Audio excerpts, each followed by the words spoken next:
Assalamualaikum warahmatullahi wabarakatuh. Bertemu lagi dengan saya Dr. Hewan Ihsan Sumirat di channelnya Dr. Hewan Ihsan Sumirat.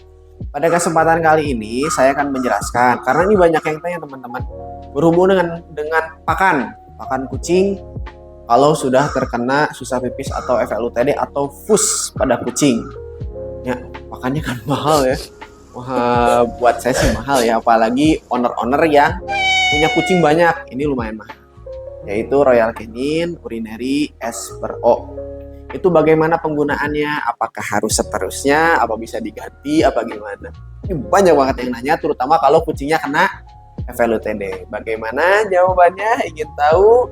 Jangan di skip videonya. Kita lihat yang mau lewat dulu.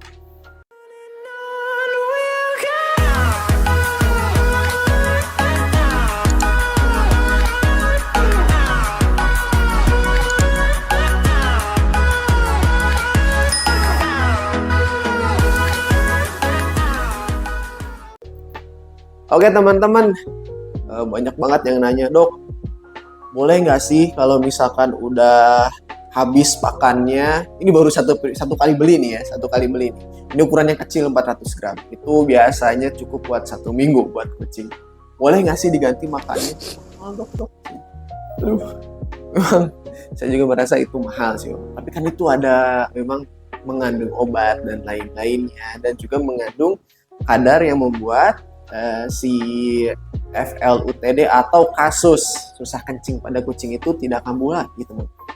Ya, walaupun ada juga sumber-sumber yang lain atau hal-hal yang lain, faktor yang merupakan faktor agar si FLUTD atau susah pipis ini tidak terjadi lagi pada kucing. Tapi sebetulnya sampai kapan itu dikonsumsi? Sebetulnya kalau rekomendasi itu selamanya teman-teman. Selamanya harus dikonsumsi dan wow, memang mahal teman. Nah, tapi pada kesempatan kali ini saya akan mencoba. Nah, ini saya kemarin bereksperimen pada beberapa kasus dan alhamdulillah setelah di follow up pada owner sampai 6 bulan sampai ada yang 1 tahun pun itu nggak FLUTD lagi ya, atau nggak susah kencing lagi. Gimana treatmentnya agar si pakan ini tidak perlu diberikan selama seumur hidupnya. Oke. Nah, yang pertama teman-teman, kenapa sih sebetulnya ini harus diberikan seumur hidup? Pertanyaan kan gitu. Nah, yang pertama itu dikarenakan jika memakan makanan ini itu kucing mudah haus. Jadi kucing minum terus-menerus tuh. Nah, ketika kucing minum terus-menerus, akhirnya si penyakit ini bisa terliris. Ya, jadi nggak terulang-ulang lagi. Yang kedua itu di dalam kandungannya itu membuat tumpukan-tumpukan pasir yang terdeposit itu tidak terjadi lagi. Nah, dan yang ketiga sifatnya ini bisa menetralkan asamnya. Jadi setidaknya tidak akan terjadi penumpukan pasir lagi. Itu teman-teman kenapa harus diberikan seumur hidup. Tapi permasalahan adalah tingkat harganya yang tidak semua orang itu bisa membelinya atau terus-terusan membeli. Nah, biasanya saya berikan itu selama 3 bulan, teman-teman. Ini pendapat saya ya, tolong jangan oh kata si dokter itu mah katanya harus selamanya, kata si dokter ini mah cukup sini. Ini hanya pendapat saya. Oke, saya berikan selama 3 bulan dari semenjak mereka di kateter sampai 3 bulan ke depan. Oke, gitu ya. 3 bulan. Nah, lalu takarannya seperti apa? Itu di belakangnya, ini tangan saya nih ada sekarang takarannya nih. Nah, itu di belakangnya ada takaran sesuai bobot badan, sesuai tingkat kekurusan. Dan yang tertera di sini, oke, itu adalah makan selama 24 jam. Jadi kalau misalkan kalian mau makannya 3 kali, tinggal dibagi 3. Kalau makannya mau 2 kali, tinggal dibagi 2. Dari jumlah yang tertera di labelnya. Oke? Nah, itu aturannya harus dilakukan. Lalu setelah 3 bulan gantinya apa, dok? Nah, ini nih yang disarankan urinary care. Wah, tetap dok mahal. Kucing saya banyak, ada puluhan. Oke. Nggak apa-apa pakan yang biasa, teman. Saya anjurkan, ini udah ya, ini saya eksperimen. Jadi bukan mengadi-ngadi. Saya eksperimen karena memang kebutuhan juga keluarga, ekonomi, dan alhamdulillah masih ada yang mau memelihara kucing di rumahnya. Nah, jadi kalau saya pribadi setelah 3 bulan itu makannya tetap biasa, teman-teman. Makan yang biasa, tetapi porsi makannya jangan terlalu banyak. Oke?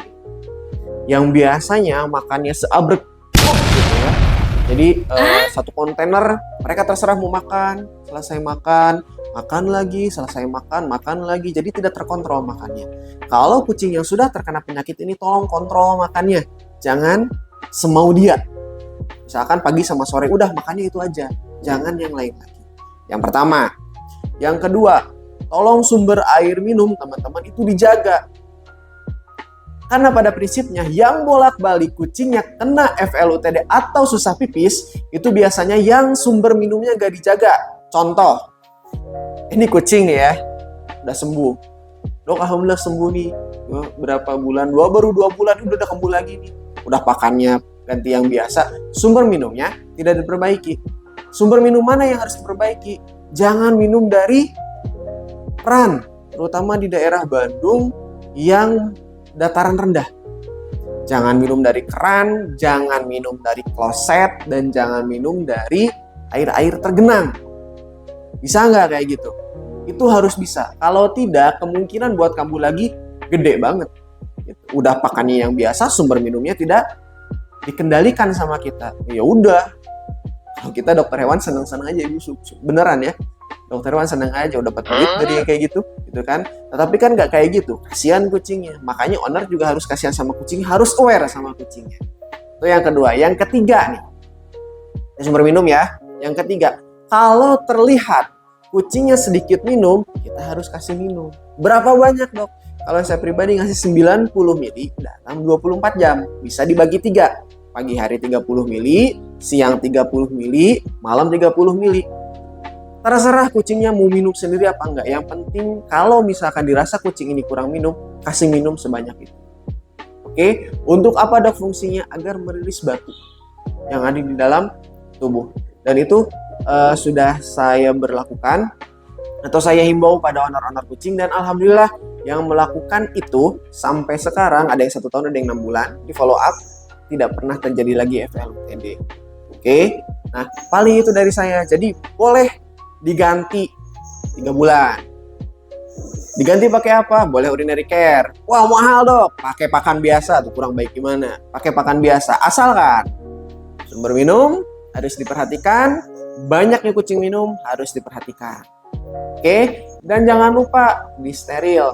Karena steril salah satu yang membuat faktor FLUTD itu menjadi menurun. Bukan menghilang ya teman-teman. Bukan menghilang. Ini kadang-kadang suka ada yang salah. Dok, saya ingin steril kucing dok. Kucing jantan. Biar apa? Biar nggak kena FLUTD. No. Itu salah. Nggak bener. FLUTD bisa menyerang kucing yang sudah disteril. Tetapi mengurangi resiko terkena FLUTD bisa dengan cara mensterilkan kucing jantan. Oke, itu saja dari saya. Terima kasih untuk tetap menyaksikan video-video saya pada channel ini. Jangan lupa like, subscribe, dan komen videonya agar terus berkembang, subscribernya makin banyak. Yang nanya juga mangga silahkan, saya terbuka dengan pertanyaan. Kalau misalkan pertanyaan bagus, nanti saya menjadikan video juga di video-video yang lainnya. Terima kasih. Assalamualaikum warahmatullahi wabarakatuh.